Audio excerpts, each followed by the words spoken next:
Welcome to this episode of Athletic Training Chat. This one we have Sam Arredondo, who is an athletic trainer in the industrial setting, but also part of the Industrial Athletic Training Society's board of directors.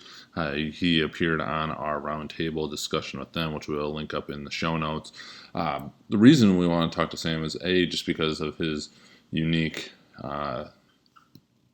path to the industrial setting and really doing a lot of other settings as well. But also, quite a while ago, he had a tweet that really did a great job of describing the versatility of athletic trainers and what the profession can bring to the table, both in kind of the traditional, in quote, setting, if you will, but also just in general. And so we really kind of break that tweet down and really talk about the details of it. And he has a couple great one-liners, if you will, to help describe the profession, ones that I will definitely be using in the future. So, lots to cover there. As always, we are powered by Mueller Sports Medicine. Can't thank them enough for their support of us and the profession. Really, they want to help ATs do what they need to do as easily as possible and make it affordable. Check them out for your sports medicine needs. If you want to check something out, reach out to one of their reps. They're happy to get involved with you and get you what you need to check it out to see if it's something that you need to utilize. But without further ado, please enjoy this episode.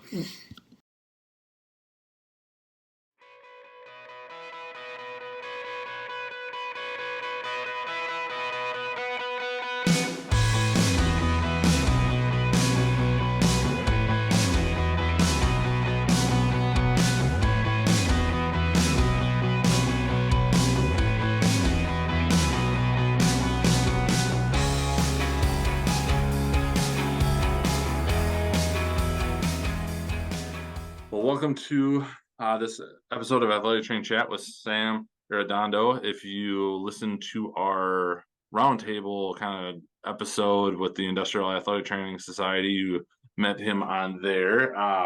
He is an industrial athletic trainer out in California, and we were just talking offline a little bit about the stuff going on with the legislative bill and everything out there, and unfortunately how that's seemingly evolved, but we may get into that a little bit.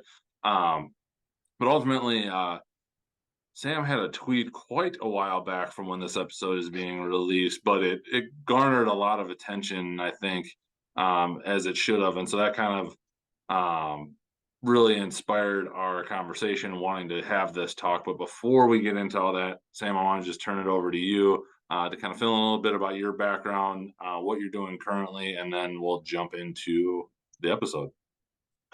Yeah, so I've been an athletic trainer for about 8 years now. I'm born and raised in Fresno, California, so I'm actually by Southern California. So I work in Fresno, and I'm back to providing healthcare to the people that I grew up with, pretty much. Went to school in Sacramento, worked college athletics for 5 years, in college Division I football. Went on to get my DAT from Indiana State University, and actually moved back to the Central Valley originally just before COVID for a high school athletic training position. And then COVID took me away from that, and I went and worked with the military for about 2 years, with the Marine Corps and SOCOM. And then Fresno called me back. I actually work at a bottling, soda bottling and distribution, manufacturing site right now, working with industrial athletes and working on occupational health and injury prevention. So yeah, obviously, Joel, we connected through the Industrial Athletic Trainer Society. So I'm grateful for the move that I've made in many realms, when professionally and personally. It's been a amazing move for me. Awesome. Yeah, you've seemingly done just a little bit of everything in the profession in such a short time, but that's awesome. So I was just going to read the tweet so people, if they didn't see it, that are listening, could kind of get the full version of it. I will maybe try and go back and screenshot it if I can dig back through for the episode site. But as it goes, athletic training is one of the most valuable healthcare professions, and that's why it's still misunderstood. Hard to find another healthcare profession that has the orthopedic and gen med knowledge, sideline evaluation skills that we have, and that's cutting the list very, very short. So many other healthcare professions are easy to understand because of what you see them do, is typically what they primarily do. When you see what an AT does once, that might just be them doing that skill once. People simply don't understand everything we are skilled at doing. We are the most adaptable, multi-skilled healthcare provider out there. Simply the availability of having an AT around is tremendous. We aren't the Swiss Army knife, we're the whole toolbox. I love that last line, especially just from a lot of different things. And in talking with other professionals within AT, that's kind of always been some of their goal as well. As you know, when you say nurse, most people that have an idea of what a nurse does, obviously Right. there's multiple areas that they work in across all aspects of healthcare, but athletic trainers do not have that same brand, if you will, recognition. So Right. kind of tying it all back, first, what inspired the tweet? Well, honestly, I thought about this when I was in the manufacturing site because there's so many things that go on manufacturing wise that as a healthcare provider, I have no idea what's going on. I talk to, especially when it comes to talking to supervisors and things like that, they speak another language, and I Sure. realize that we also speak another language, but we put it in terms that most people, or we should put it in terms that everybody can understand. So um, it, I think it takes away from. I get the idea from basically when I was there. I was like, everybody speaks in this language. I have no idea what's going on 80% of the time until it comes to injuries, and then I know exactly what's going on, right?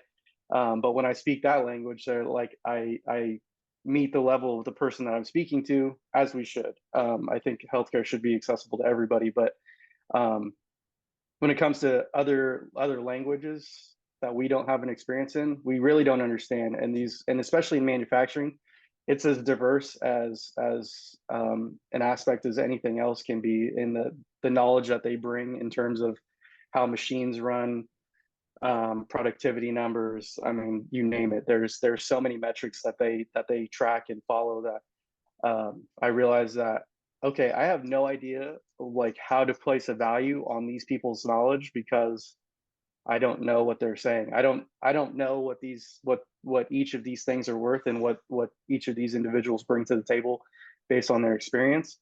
And I think in a lot of ways, athletic trainers too kind of see the same problem, just a reverse role, but there's a value, there's value added from those people in manufacturing based on other people's experience and knowledge.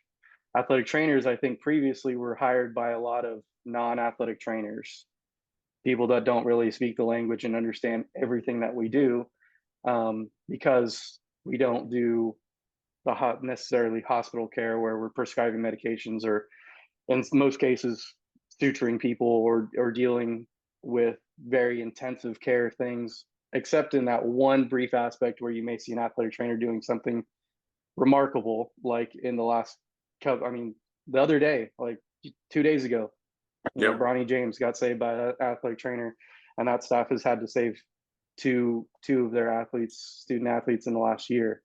Damar Hamlin, obviously. So those are the things that bring to light our profession, which is kudos to them. But a lot of times in the past, I think athletic trainers have kind of lived in the dark and been hired by healthcare people who don't understand literally everything that we are trained to do and are knowledgeable in. I fully agree with that. Having some of those experiences myself. Uh, in your experience, and again, we were just kind of joking, that you've done a lot, and just multiple experiences, even working in the military, getting buy-in there now in the industrial setting, which I guess would have to guess involve getting more buy-in. But how do you see like us getting what we do behind the scenes out there and using that as a way to advocate and market ourselves for the profession? Because even in my experience in the traditional, if you will, in quotes, collegiate setting, yeah, our AD generally knows what we do, at the time, and obviously sees us out of practice and da da da. But that's what they see. It's the coverage of it all. Very rarely did they come down to our facility and actually see what went into everything else, to get to the point where we're actually out at the competition field or whatever it may be. So how have you seen, really trying to sell that and highlight those things? Yeah, so I mean, industry is a kind of a perfect example on what athletic trainers are really at the heart of it, really good at doing. We're really good at saving costs in a lot of ways. Um, Traditional setting, we do spend quite a bit of money getting the medical necessity. When you look at what we do overall in healthcare, healthcare is a lot of times revenue generating, and even in college athletics, we're not revenue generating at Right. all. We spend a lot of money on surgeries and healthcare and stuff like that, and specialty surgeries. Providing the best healthcare that we possibly can, but in a lot of ways, we save a ton of money. In my experience, we never really were putting a value on that individual rehab that we may have done, especially when at times you may be seeing people 2 to 3 times a day, which is completely unnecessary now that I've been out of it, 4 years. But at the heart of it, when you look at industry, if you can find a way to save some money, you're extremely valuable. Which has been so interesting about this transition is I've never been revenue generating. I've always been revenue saving, which is not an asset until you go to a private company or a private industry, and they spend quite a bit of money on occupational injuries and illnesses every year. And then they see the return on their investment from having an athletic trainer around, um, providing such again, a toolbox of skills. Um, and they show, and the way we connect with people can build the trust and build rapport with employees. The way we see things in terms of biomechanics, and trying to address issues there, and the preventative side, and doing everything that we can to actually save the company money, which is an asset to them. That's kind of what they are really mainly focused on. And it's like, where can we still maintain a high productivity at the lowest cost, right? Because that's just how business works. So we've Sure. we've created such, like, we have this skill set, and we bring it, and then we bring such a high value that the return on investment to industry is typically $3 to $4 for every dollar that's invested. So when they see that, they're like, they jump on it, which is why it's grown so much in the past. I feel like even the past year since I've started as in the industry itself. What is it just value gets talked about a lot in AT, just AT value, measuring things, what you reference harder in the secondary setting or even in the collegiate setting, because things get very obviously if they were to farm out all of their rehabs and things in those settings, you could then argue you're saving a ton of money, but that's not how that happens. It hasn't Right. been set up that way. But as you just referenced, for every dollar spent, they're saving three or four, if I said that correctly, or getting Right. back Yeah. Yeah. $3 to $4 for every dollar invested. invested. Sorry, yes, invested. What all goes into that $3 to $4? Like, what are they getting back? Is that saving, from time loss, as you kind of reference? Is it potentially saving, the work comp, some of the aspects of that? Like, what goes into that return and what is measured? Right. So the skills that we bring, I mean, obviously I track what we kind of measure in terms of recordable injuries, and also transitional duty days. So when you look at transitional duty days, it's kind of like light duty. I mean, in the military, where you're not Okay. necessarily getting a training day, or in that case, a work day from that individual, because if they're on light duty, they can't typically do the full scope of their tasks performed at work, and in a productivity measured, especially in an environment that has quite a bit of productivity metrics. Um, when you look at the individual employee, you're still paying their regular wages while they're on light duty. When you look at those 8 hours of work that they were paid for, they're getting paid for a job that they're not necessarily hired to do.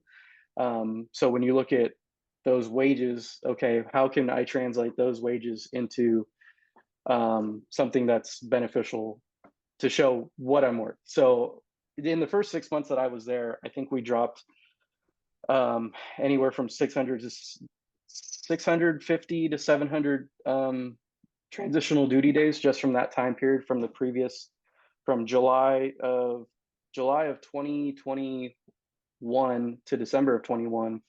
From July of 22 to December of 22, we dropped about 650 transitional duty days. So when you calculate the wages for the hours for the days that you've saved, I mean, I was there for 6 months and saved like $63,000 on light duty days alone. So that's the thing, is like tracking these metrics when it comes to athletic training. I know a lot of people talk about it. It is extremely valuable to industry, and hopefully others see the value in that too.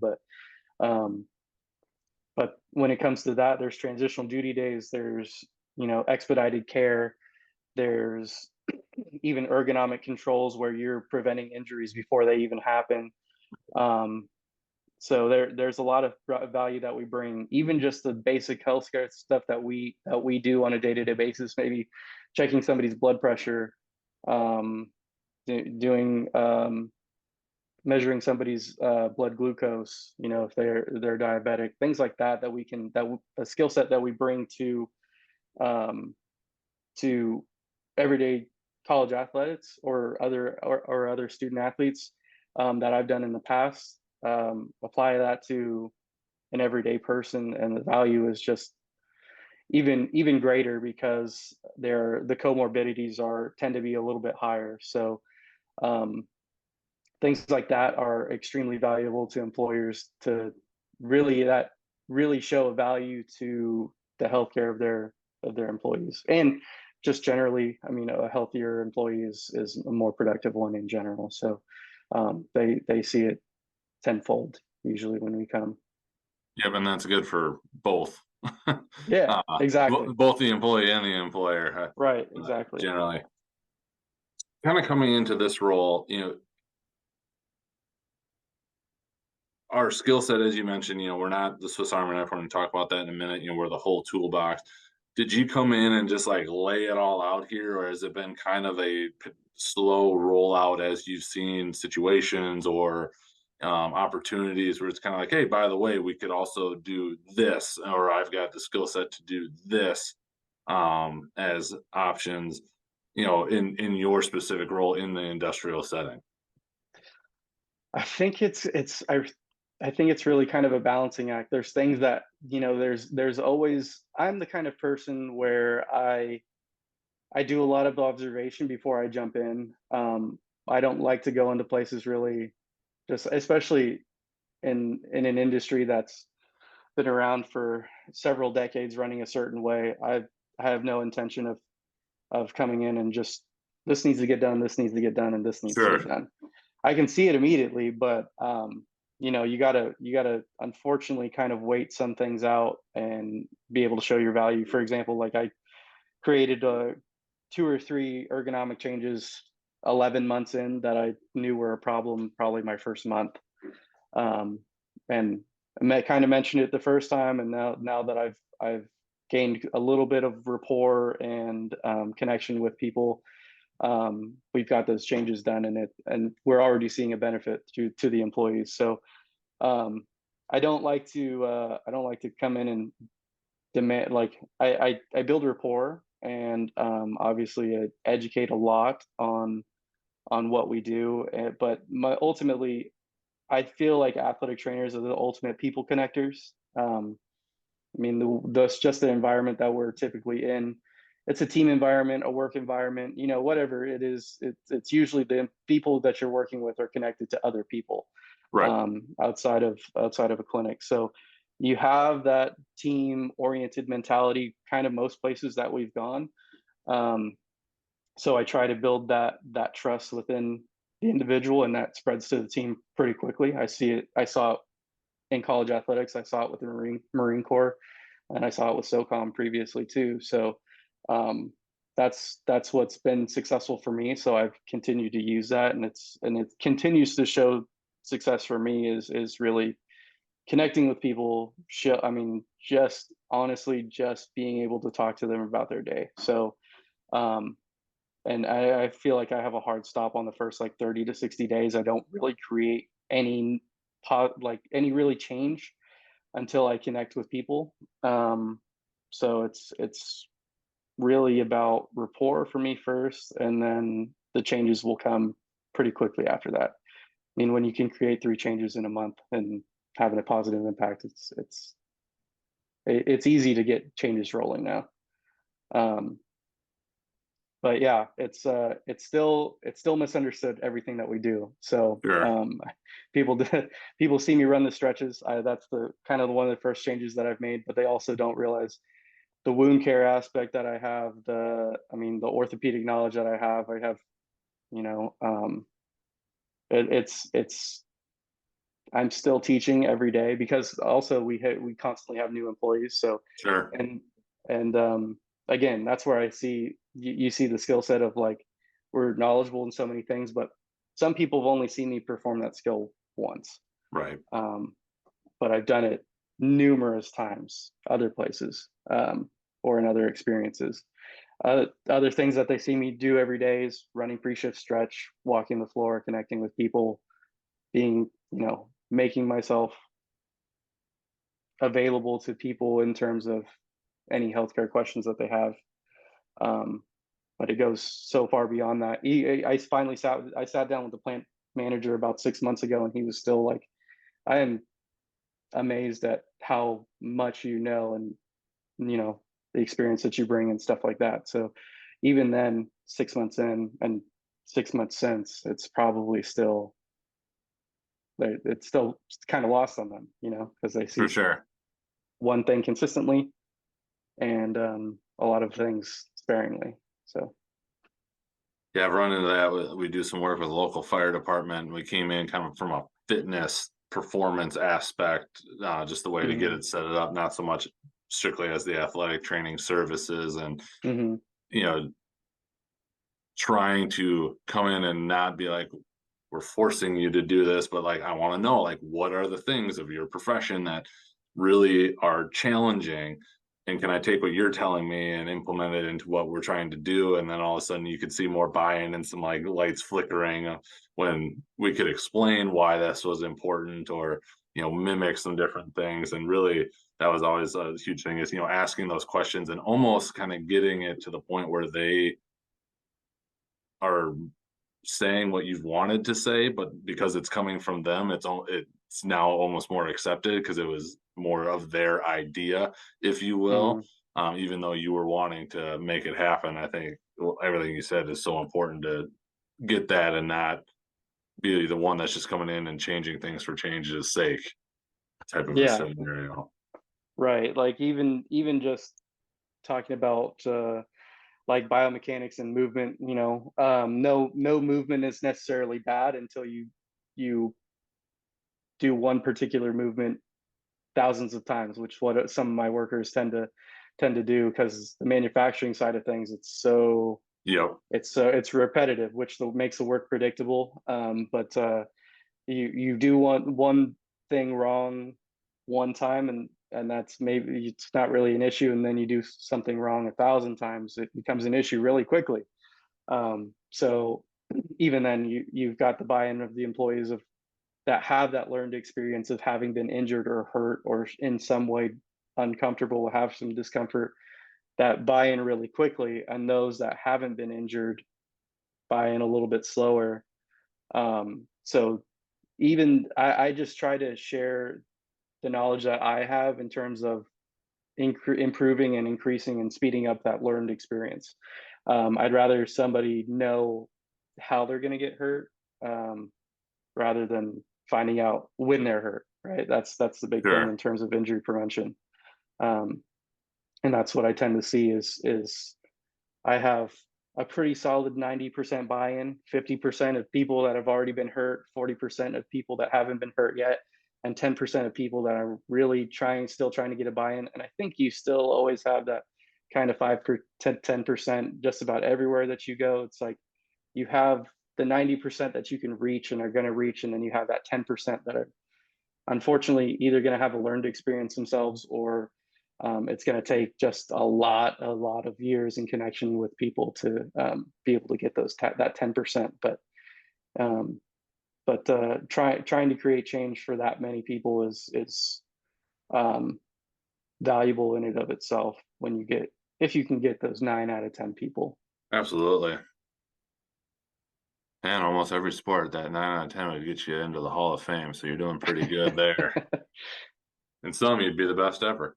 Uh, Kinda going back to your tweet, and what I said, how I really like that last line, the jack of all trades, the mile wide, inch or two deep, the Swiss Army knife have all been used to describe the profession. I've used it to describe the profession.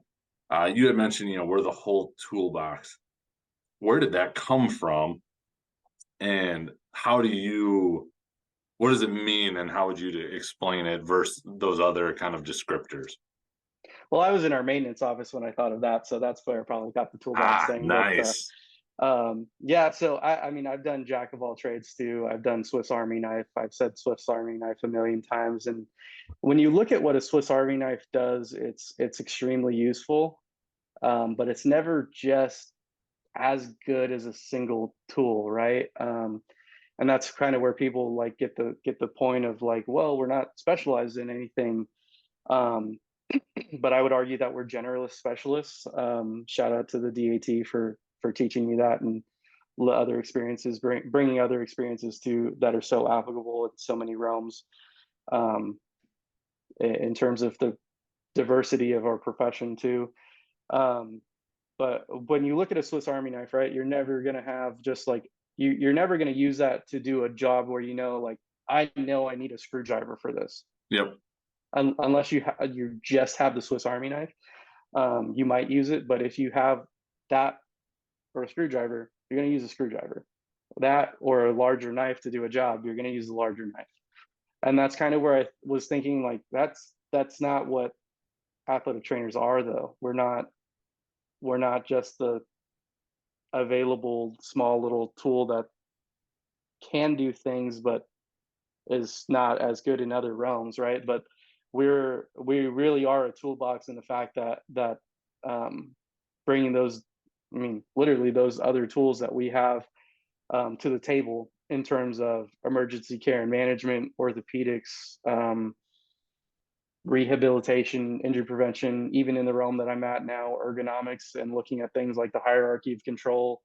I think when an athletic trainer invests in themselves in an aspect of their environment or their healthcare, they're going to get really good at it. And that's why I love the diverse experience that I've had in the last 8 years in the profession. Is that I've done so many different things and have had so many lived experiences that I can apply that toolbox to everyday employees. But really, when you look at the toolbox, it holds those tools that you need: the screwdriver, the wrench.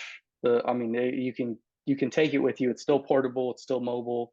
Maybe there's still something that is more specialized for that particular job, but that toolbox is gonna. If you have a good toolbox, I mean, I talked to my dad about this. If you have a good toolbox, you can probably take care of 80 to 90% of all the jobs at home. I mean, look at a good toolbox that you have at your house. Can you do most Mhm. things with a reasonable toolbox?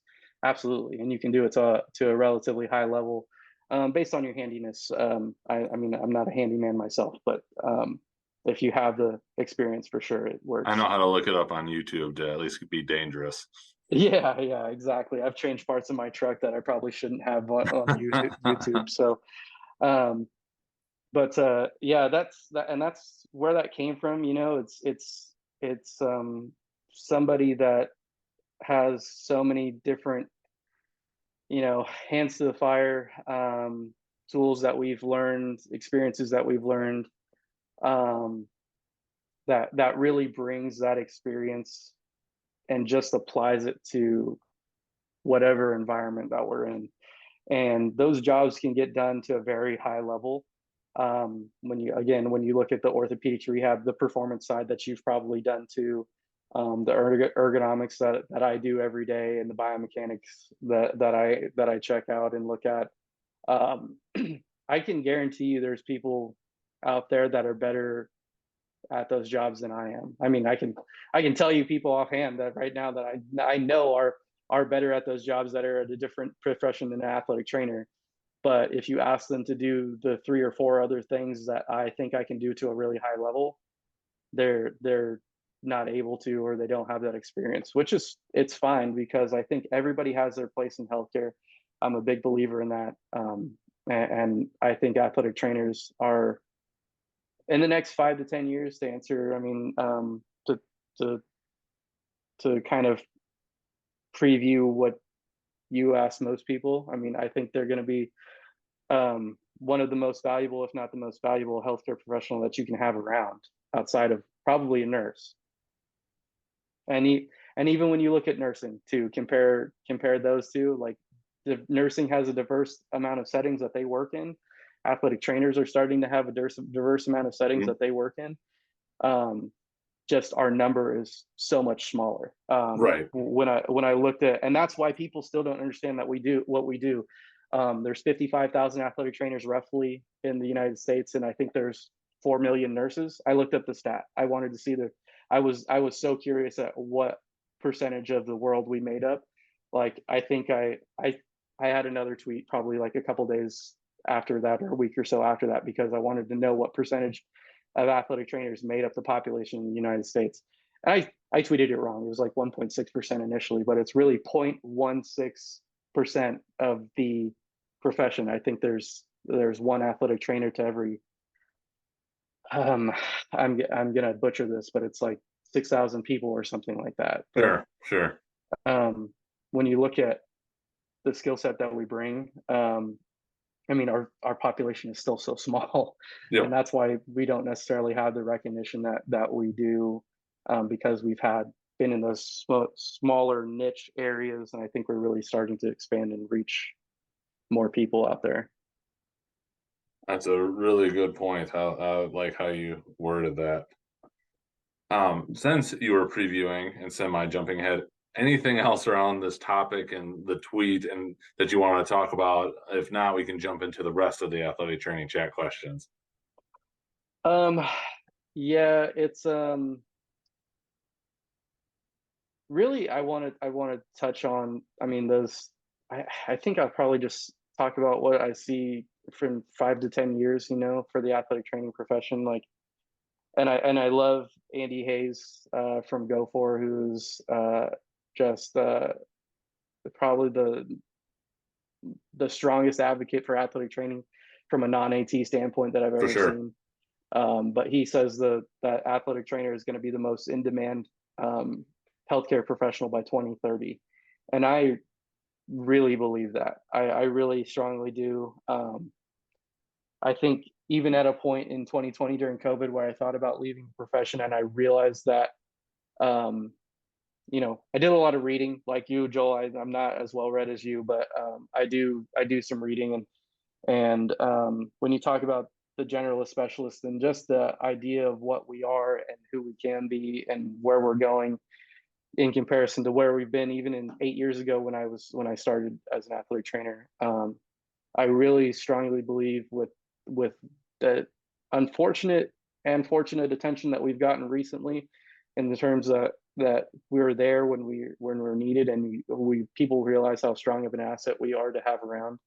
I really think that the diversity and skill set that we have is really just gonna blow up in the next 7 to 10 years, really in terms of job opportunities and locations, and really trying to be competitive in a space of trying to get the most well-rounded, knowledgeable athletic trainer that has experienced numerous things. I know you and I have both have kind of a little bit of a diverse background in terms of athletic training. We've changed from the traditional setting, and I think those traditional settings are still extremely valuable. Even if the pay is terrible, you can learn so much in 1 year, Agreed. or 2 years. And I still think some of those pays need to double. And I think we're going to get there, but I wouldn't completely write off those those years of opportunity for younger athletic trainers, if they have the desire to kind of work those longer hours. I will say in a year, my first 2 years in athletic trainer, I think I learned probably about 75% of what I know now. Sure. It's crazy how much you learn when it's being thrown at you so often. Um, but taking those diverse experiences and applying it to everyone is extremely valuable. And again, I can't wait to see where we're at by 2030.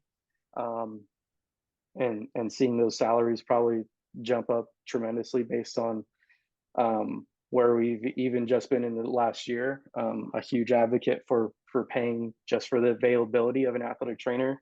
I do quite a bit of per diem work, and I think that's gonna also expand too. But I also love that stuff because I can lay the groundwork for people that have never had an experience with an athletic trainer before. Absolutely. So selfishly, I love being that first athletic trainer that they've ever spoken to, because I um, have a heart of a teacher, and try to um, educate those parents and those I mean, a lot of times they're kids, 15, 16-year-old kids, on what's going on and how to take care of it. So, um, but I think that's where I see us going in 10 years or so. We're going to be, hopefully our population is the athletic training population is tripled at that point, and we're still having a job shortage, or an athletic trainer shortage, quote unquote, of not being able to find athletic trainers even for good, high paying jobs. Right. That's my hope, and that's my dream. I like it. eh, so yeah, I could talk another hour on that, but Well, we'll save it for the next one. yeah. Just because I unfortunately am on a time crunch, we're going to jump around here a little bit. But what has been the most influential resource you found in your career? Oof, that is a tough one. Influential resource. Again, it's hard for me to say just because I take from everybody. I think everybody's got such a useful skill set. Um, would it be cliche for me to say like the athletic trainer, just generally, Nope. because I was that's going to say you pretty much answered, I thought, in your last one when you kind of said, just the experiences that you got and picking up, 75% of what you know in those first couple of years. I think that is perfectly acceptable. yeah. I love I pick and choose a lot of different, like, even just continuing education opportunities. But again, our skill set is so diverse, and some people specialize in certain areas Yep. within athletic training specifically. But yeah, I mean, the athletic trainer is the can be the best, and or like can be the best ally and the worst enemy of the athletic trainer. Unfortunately, you get opposite ends of the spectrum. But when you find a really dedicated athletic trainer that is really focused on getting themselves better as an athletic trainer, and trying to use those learned experiences and provide those resources to the younger athletic trainers, I think that's extremely valuable. When you can find somebody um, that's willing to share what they've learned, because um, there's so much value in the wisdom of an experienced athletic trainer.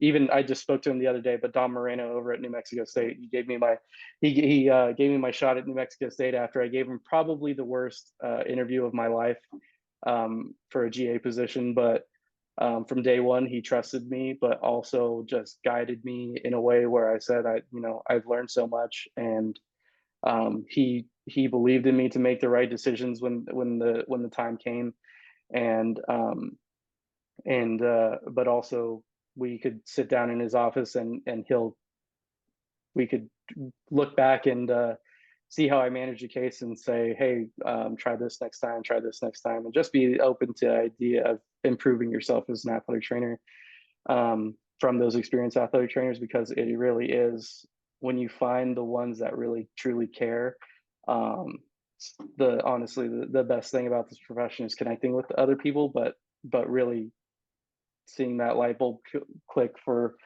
somebody else that through a shared experience is so valuable to me, and has been to me in my career so far. As an athletic trainer in your role, how do you take care of yourself? Oh, I kind of picked up gardening recently, honestly. I tried to, Nice. like, it's kind of cool. It's like my dad's been a garden for forever, but like I'm trying to grow pumpkins this year, so that's actually been kind of fun to see. I have 2 dogs that I spend quite a bit of time with, and everything that I can do to try to disconnect and reset my mind. Even if it's just video games or just relaxing on the couch or working out or lifting weights and stuff like that. So when you work 40 hours a week, there's so much time now for other things. It is So nice. yeah, there's a lot of different things that I do, but I think gardening is kind of like my top one right now, to be honest with you, I outside of my like it. dogs. Yeah. Last one. What does being an athletic trainer mean to you? Um, Honestly, the knowing that I am probably in orthopedics the most diverse skill set frontline healthcare provider, um, and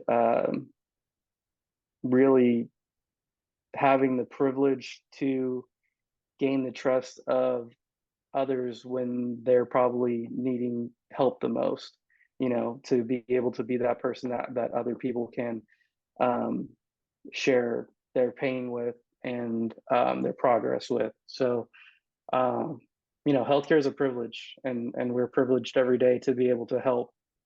I'm privileged every day to be able to help people that work in a warehouse. I mean, it reminds me of my parents. So